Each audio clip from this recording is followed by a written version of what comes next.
The black SUVs appeared on the horizon like storm clouds, their bulletproof glass glinting in the desert sun as they approached Fort Harrison's main gate. Inside the guard booth, Alexandra Cross adjusted her civilian security badge and prepared for what she assumed would be another routine VIP inspection. She had no idea that in exactly 7 minutes, her carefully hidden past would collide with her present in a way that would leave Colonel Marcus Reed speechless and force an entire military base to confront the dangerous assumptions they had made about the quiet woman who checked their IDs every day. Welcome to Those Who Left a Trace, where ordinary people carry the most extraordinary secrets. Before we dive into this incredible story that will leave you speechless, tell us in the comments what city you're watching from today. And if you believe that everyone deserves respect no matter how they appear on the surface, hit that subscribe button and join our community that honors the hidden heroes among us. The morning had started like any other at Fort Harrison, the sprawling military installation tucked into the Nevada desert where some of the nation's most classified training exercises took place. Alexandra Cross arrived for her shift at 0545 hours, her silver Honda Civic looking modest and unremarkable in the employee parking lot surrounded by military vehicles and government SUVs. At 34 years old, she stood 5 feet 6 inches tall with shoulder-length auburn hair that she kept neatly styled but never flashy. Her green eyes held an alertness that most people mistook for simple attentiveness to her security duties, never suspecting the depth of training and experience that lay behind that professional gaze. Alexandra wore the standard uniform of civilian security contractors, navy blue polo shirt with a Harrison Security Services logo, black tactical pants, and a utility belt containing the basic equipment of her trade. Her civilian badge hung from a retractable cord clipped to her shirt, the laminated identification that marked her as something less than the uniformed military personnel who comprise a majority of the base's population. The security checkpoint where Alexandra worked was a primary entry point for Fort Harrison, a position that required her to verify the credentials of every person seeking access to the installation. It was a job that demanded attention to detail, professional demeanor, and the ability to make quick decisions about potential security threats. What it didn't require, in the minds of many who passed through a checkpoint, was any particular expertise or specialized training. Colonel Marcus Reed embodied this attitude perfectly. At 47 years old, Reed commanded the base's training operations with the confidence of a man who had spent 24 years climbing the military hierarchy. He was tall and lean, with graying temples and the kind of bearing that announces authority from across a room. Reed took pride in maintaining the highest standards of military discipline and protocol, and he viewed civilian contractors like Alexandra as necessary, but inferior components of the base's operations. Morning, Cross, Reed said as he approached the security checkpoint, his tone carrying the casual dismissal that had become routine in their daily interactions. He presented his military ID with the expectation of immediate processing, barely glancing at Alexandra as she performed her verification procedures. "Good morning, Colonel Reed," Alexandra replied with professional courtesy, scanning his ID card and checking it against the day's access authorization list. Her movements were efficient and precise, but Reed interpreted her civilian badge and contractor status as evidence of limited capability and importance. "Any exciting security threats today?" Reed asked with slight sarcasm as Alexandra completed her checks and prepared to grant him access. "I suppose checking IDs keeps you pretty busy." Alexandra's expression remained neutral as she handed back his credentials. "Every day brings its own challenges, sir." Reed's dismissive chuckle followed him as he passed through the checkpoint and headed toward the administrative complex. To him, Alexandra was simply another civilian employee performing a routine function, someone whose presence he tolerated rather than respected. What Colonel Reed didn't know was that Alexandra Cross was analyzing every person who passed through her checkpoint with skills honed during 8 years as a special agent with the United States Secret Service. Her seemingly routine ID checks involved sophisticated threat assessment protocols that she performed automatically, evaluating body language, behavioral indicators, and potential security risks with expertise that few people on the base could match. That Alexandra's journey to Fort Harrison had begun 3 years earlier when a classified mission went catastrophically wrong. She had been serving as a lead protective agent for a high-profile diplomatic initiative when actionable intelligence revealed a complex assassination plot targeting multiple government officials. The operation required her to make split-second decisions that saved lives, but resulted in international incidents that could never be officially acknowledged. The political fallout from the mission had been severe enough to require Alexandra's immediate removal from active Secret Service duty. Her service record was classified, her identity protected, and her very existence erased from official government databases. The transition from elite federal agent to civilian security contractor had been devastating, but Alexandra had accepted it as the price of serving her country in operations that required absolute deniability. So Alexandra Cross, former Secret Service special agent, became Alexandra Cross, civilian security contractor, assigned to routine duties at a military installation where her expertise and training were completely hidden from view. It was a form of professional exile that she endured with the same discipline and dedication that had marked her federal service. The irony wasn't lost on her as she checked the credentials of military personnel who had no idea they were being protected by security protocols she had helped develop and implement. Fort Harrison's threat assessment procedures, its visitor screening protocols, even the physical layout of the security checkpoints. Alexandra had provided input on all of these systems during her time with the Secret Service's Facility Security Division. As the morning progressed, Alexandra processed a steady stream of personnel seeking access to the base. Her interactions followed the same professional pattern. Verify credentials, check authorization lists, assess potential threats, and grant or deny access based on established protocols. To outside observers, she appeared to be performing routine security duties with competent but unremarkable efficiency. Major Sarah Chun, the base's intelligence officer, approached the checkpoint around 0830 hours with the brisk confidence of someone accustomed to having her authority recognized immediately. Chun was 39 years old, a fast-track officer with an impressive record and ambitions that extended well beyond Fort Harrison. Cross, I need to process a group of visiting analysts from Langley, Chun announced, presenting her credentials along with a folder containing visitor authorization documents. They'll be arriving around 1,000 hours for a classified briefing. Alexandra accepted the paperwork and began reviewing the visitor protocols with the same methodical attention she gave to all security procedures.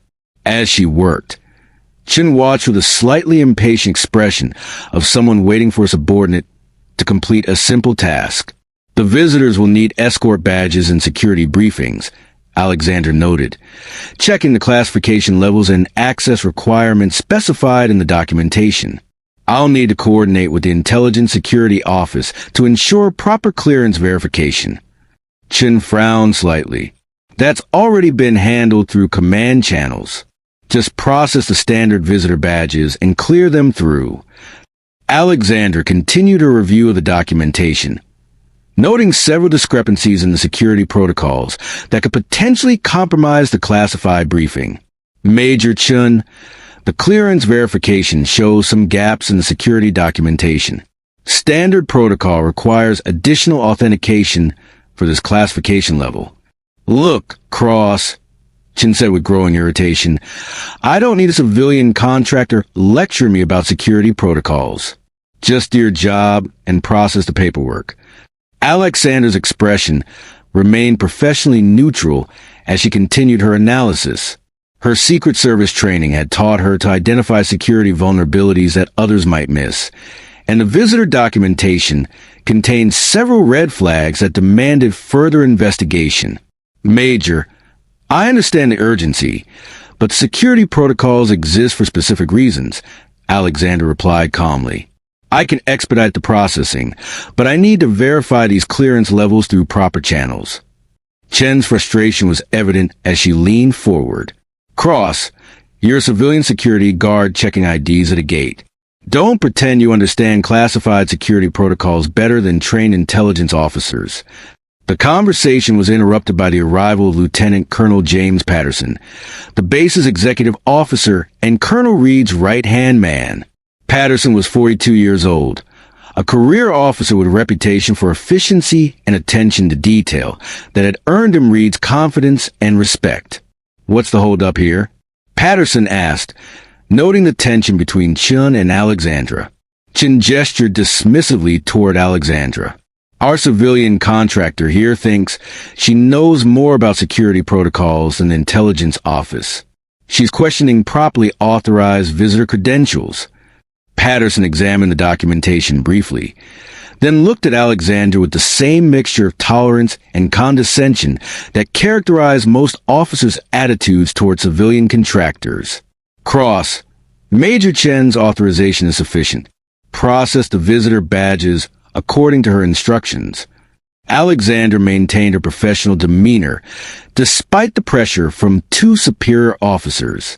Her Secret Service experience had taught her that security protocols existed precisely to prevent the kind of shortcuts that convenience often demanded. "Sir, I can process the badges, but I need to note the security discrepancies in my report," Alexandra replied. "The protocols require documentation when standard procedures are modified." Patterson's expression hardened. "Cross, you're here to check IDs and issue badges, not to second-guess the decisions of military officers. Follow Major Chen's instructions and complete the processing." Alexandra nodded and began preparing the visitor badges, but she also made discreet notations in her security log about the protocol violations she had observed. Her training compelled her to document potential security risks, even when her concerns were dismissed by those in authority. As Chun and Patterson left the checkpoint, Alexandra heard Chen's comment to Lieutenant Colonel. "We really need to ensure our civilian contractors understand their limitations. She's acting like she has some kind of advanced security training." Patterson's response was equally dismissive. Civilian contractors sometimes develop inflated opinions of their importance. A reminder about boundaries might be appropriate. Alexandra continued her duties throughout the morning, processing personnel and visitors while maintaining security standards that her training demanded. Her interactions with military personnel followed the same pattern of professional competence met with casual dismissal, her civilian badge serving as a constant reminder of her perceived inferior status within the base hierarchy. Around 1,100 hours, Alexandra received a priority communication through her security radio that would change everything. The message was brief but loaded with implications that sent a chill through her professional instincts. "All security stations, be advised that POTUS is conducting an unscheduled inspection of regional military installations. ETA to Fort Harrison is approximately 1,500 hours. Implement Protocol 7 security measures immediately." Alexandra's training kicked in automatically as she began implementing the enhanced security protocols required for a presidential visit. Protocol 7 was the highest level of security preparation short of active threat response, involving comprehensive facility lockdown, expanded background checks, and coordination with Secret Service advanced teams. What troubled Alexandra was the unusual nature of an unscheduled presidential inspection. Such visits were typically planned weeks in advance with extensive coordination between military command and Secret Service protection details. Unscheduled inspections occurred only in response to specific intelligence concerns or emerging security situations. As Alexandra began coordinating the enhanced security measures, Colonel Reed arrived at the checkpoint with evident frustration and urgency. His usually composed demeanor showed signs of stress as he processed the implications of the unexpected presidential visit. "Cross, I need you to expedite all security preparations for the POTUS visit," Reed ordered, his tone more businesslike than dismissive. "The Secret Service advance team will be arriving within the hour to coordinate protection protocols." Alexandra nodded and began accessing the comprehensive security databases required for Protocol 7 implementation. Her movements were swift and confident, displaying familiarity with presidential protection procedures that would have surprised Reed if he had been paying closer attention. Sir, I'll need authorization to access the enhanced threat assessment systems, Alexandra said, her fingers already moving across a computer keyboard with practiced efficiency. The presidential security protocols require real-time intelligence coordination. Reed paused, suddenly aware that Alexandra's response to security upgrade seemed unusually sophisticated for a civilian contractor. You're familiar with presidential protection protocols? All security personnel receive basic training in VIP protection procedures, Alexandra replied carefully, not elaborating on the depth of her actual expertise. I can coordinate with the advanced team to ensure proper implementation. What Reed didn't realize was that Alexandra was implementing security measures she had designed and executed dozens of times during her Secret Service career. The threat assessment protocols, coordination procedures, and protective measures were second nature to her, muscle memory developed through years of safeguarding the nation's highest officials. The Secret Service advance team arrived at 1,230 hours, and Alexandra found herself in the unprecedented position of coordinating with her former colleagues while maintaining her cover as a civilian contractor. The team leader was Special Agent David Morgan, a man Alexandra had worked with extensively during her federal service. Morgan approached the security checkpoint with a professional intensity that marked all Secret Service operations. He was 38 years old, with the kind of alert awareness that came from years of protective duty, and his initial interaction with Alexandra followed the standard protocol of verifying local security coordination. I'm Special Agent Morgan, Advanced Team Leader, he announced, presenting his credentials for verification. I need to coordinate local security measures with the primary checkpoint supervisor. Alexandra accepted his credentials with professional courtesy, scanning them through her verification system while maintaining the neutral expression that had become second nature during her 3 years undercover. Agent Morgan, I'm Alexandra Cross, Primary Security Coordinator. I've initiated Protocol 7 measures and prepared the enhanced threat assessment systems. Morgan studied her briefly, noting the efficiency with which she had processed her credentials and the sophisticated security terminology she used. Something about her manner suggested training and experience beyond that of typical civilian contractors. Ms. Cross, your preparation seems quite comprehensive, Morgan observed. What's your background in security operations? Alexandra maintained her cover while providing enough information to establish her credibility. I have experience in federal security protocols and VIP protection procedures. I can provide detailed facility layouts and current threat assessments to support your advanced preparations. Morgan nodded, but Alexander could see the analytical assessment in his eyes as he evaluated her responses.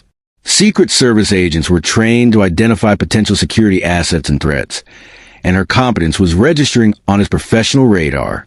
I'll need a complete briefing on facility security measures and personnel clearance levels, Morgan continued.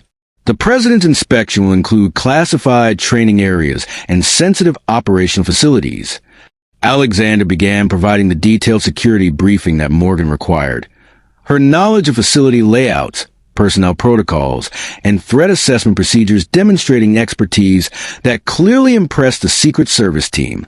Her responses were precise and comprehensive, covering security considerations that only someone with advanced training would recognize. As the briefing progressed, Morgan's evaluation of Alexandra shifted from routine coordination to professional respect. Her understanding of protective protocols, threat assessment, and security coordination exceeded anything you would expect from a civilian contractor. Ms. Cross, Morgan said carefully, your expertise in these areas is quite impressive. Have you worked with Federal Protective Services before? Alexandra felt the weight of maintaining her cover while coordinating with her former colleagues.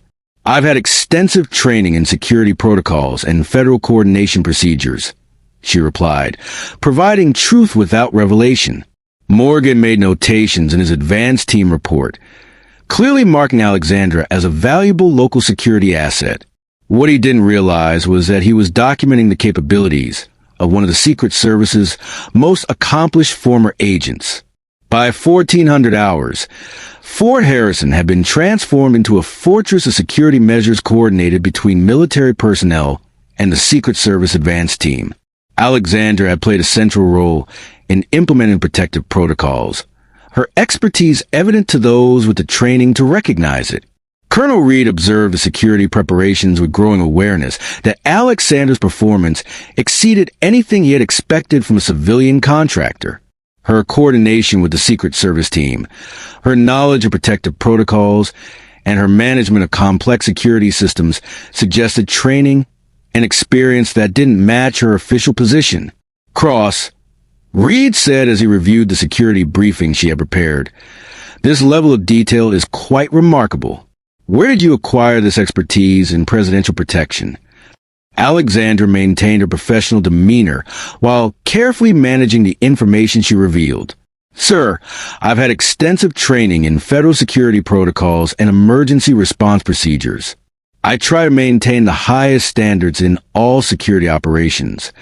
Reed studied her response, noting the precision of her language and the confidence with which she discussed advanced security concepts.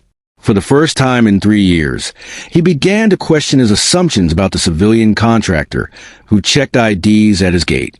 The presidential convoy appeared on the horizon at exactly 1,500 hours, a line of black vehicles moving across the desert with the precision and purpose that marked all Secret Service transportation operations.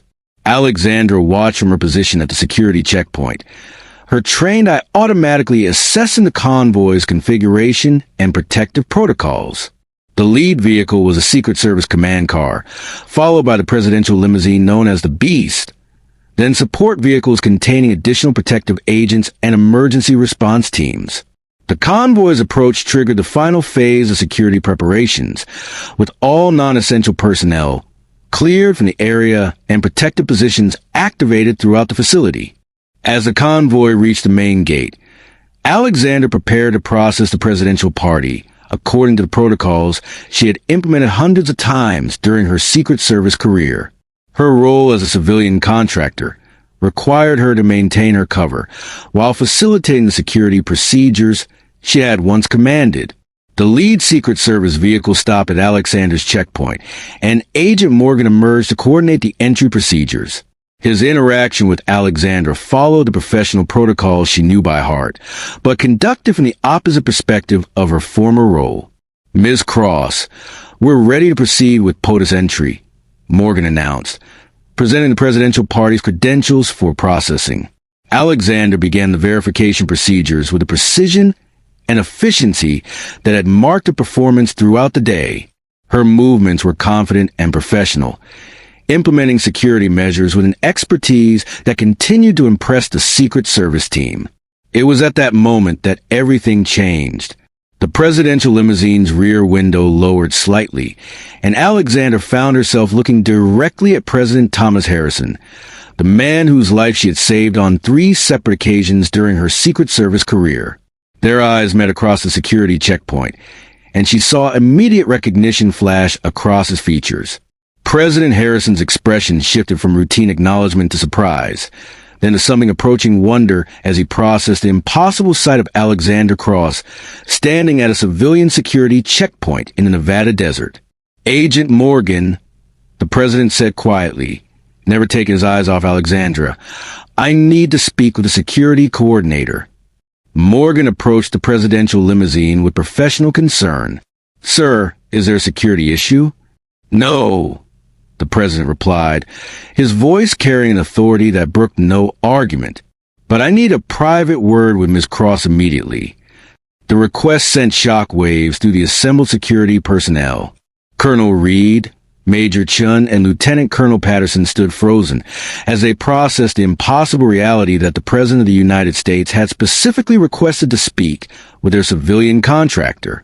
Alexandra maintained her professional composure as Secret Service protocols activated around her. She understood that her cover was about to be irrevocably compromised, but her training compelled her to respond to presidential requirements without hesitation. "Ms. Cross," Morgan said, clearly struggling to understand the situation, "the president has requested a private consultation with you." Alexandra nodded, and approached the presidential limousine with the confident stride that had once been her signature as a federal agent.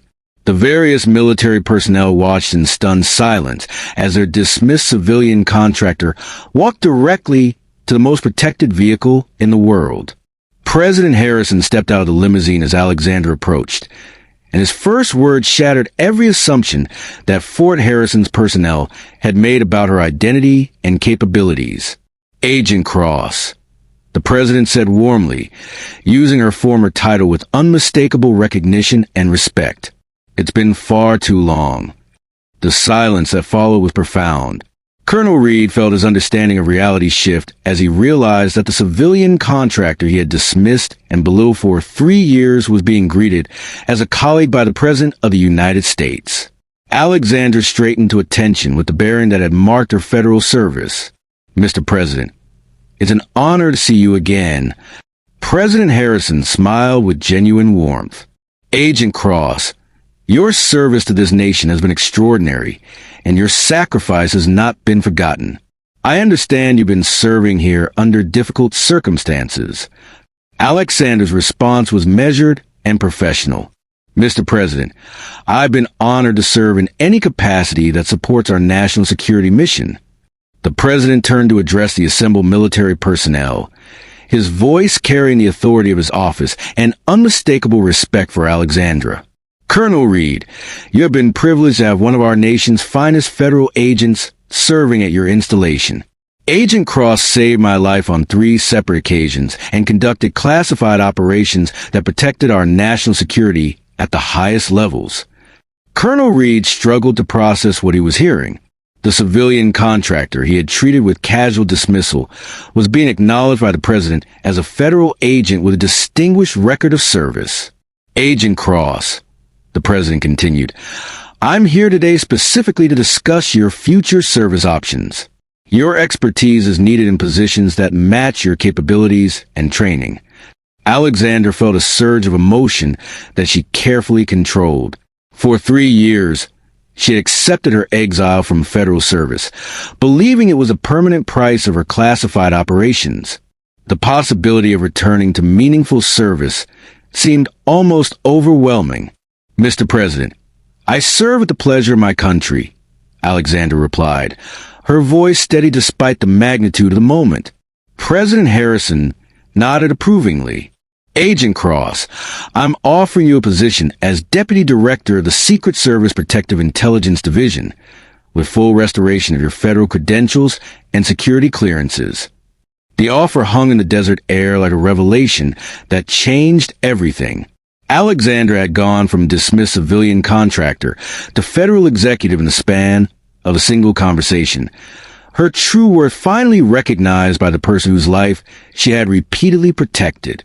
Colonel Reed stepped forward, his expression showing the shock and embarrassment of someone who realized he had fundamentally misjudged a person under his command. "Mr. President, I had no idea of Agent Cross's background and service record." The president's response was diplomatic but pointed. "Colonel, Agent Cross's service has been classified for national security reasons. However, her performance in any assignment reflects the highest standards of federal service." Alexandra accepted the president's offer with a dignity that had marked her entire career. "Mr. President, I accept the assignment with honor and gratitude."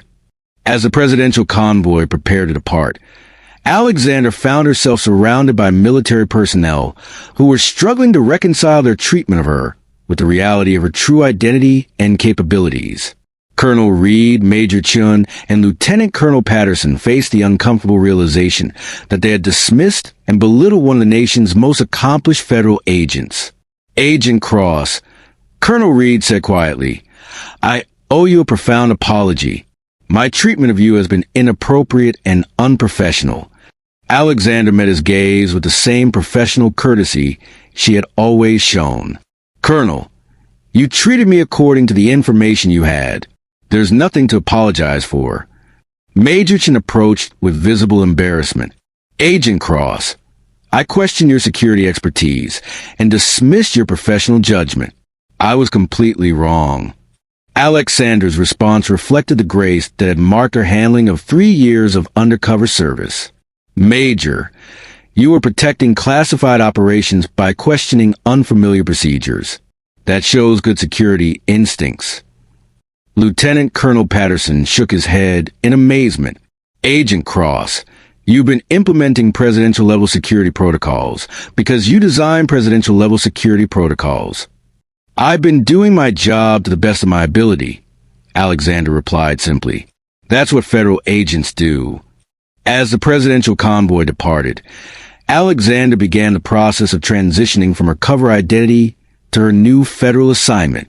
Her time as a civilian contractor was over, but the lessons learned during 3 years of patient service would inform her approach to leadership in the Secret Service. The personnel of Fort Harrison would remember the day they discovered that the quiet civilian contractor they had overlooked possessed expertise and experience that exceeded their own. The story would spread through military circles as a reminder about the dangers of judging people by their apparent positions rather than their actual capabilities. For Alexandra, the experience had taught her valuable lessons about humility, perseverance, and the importance of maintaining professional standards regardless of recognition or acknowledgement. She had spent 3 years in exile, accepting that sacrifice as the price of her classified service. When the opportunity arose to return to meaningful federal service, she embraced it with the same dedication that had marked her entire career. The Secret Service would benefit from leadership that understood both the demands of elite federal service and the value of every person's contribution to national security missions. Alexandra's experience as a dismissed contractor had given her insights into organizational dynamics and personnel management that would make her an exceptional federal executive. Most importantly, the personnel of Fort Harrison had learned that expertise and dedication can be found in unexpected places, that assumptions about people based on their apparent roles can be dangerously wrong, and that true professionals reveal their worth through consistent performance rather than titles or recognition. The desert keeps its secrets, but sometimes those secrets are revealed when circumstances align to expose hidden truths. Alexandra Cross had maintained her cover for 3 years, accepting dismissal and condescension as the price of her classified service. When the President of the United States recognized her true worth, she reclaimed her place among the nation's elite federal agents. Her story became a reminder that heroism and expertise often hide behind ordinary appearances, that professional worth is demonstrated through performance rather than position, and that true leaders earn recognition through service rather than demanding it through authority. The transformation of Alexandra Cross from dismissed civilian contractor to Secret Service Deputy Director illustrated the dangers of organizational assumptions and the importance of recognizing talent regardless of its apparent packaging. Her patient endurance of 3 years undercover had not only protected national security, but had also prepared her for leadership responsibilities that required understanding both excellence and humility. President Harrison's recognition of Alexandra's service sent reverberations through federal law enforcement agencies, reminding everyone that the nation's security depends on dedicated professionals whose contributions may not always be visible or acknowledged. Her return to federal leadership represented not just personal vindication, but institutional recognition of the value that experienced agents bring protective operations. Colonel Reed's final report about Alexandra's service included recommendations for improved personnel evaluation procedures and enhanced appreciation for civilian contractor contributions. The embarrassment of having dismissed a federal agent of Alexandra's caliber prompted institutional changes that would benefit future operations. As Alexandra prepared for her new assignment in Washington, she carried with her the lessons learned during 3 years of patient service in an environment that had failed to recognize her true capabilities. Her experience as a supposedly inferior civilian contractor had taught her empathy for overlooked personnel and respect for every person's potential contributions to mission success. The Secret Service Protective Intelligence Division would benefit from leadership that understood both the demands of elite federal service and the importance of maintaining organizational humility. Alexandra's unique perspective, forged through years of distinguished service followed by deliberate obscurity, positioned her to lead with both competence and compassion. Her story concluded with the recognition that true security professionals serve with dedication regardless of acknowledgement, that professional worth transcends official position, and that the most valuable contributors to national security are often those who perform their duties with quiet excellence rather than seeking recognition or advancement.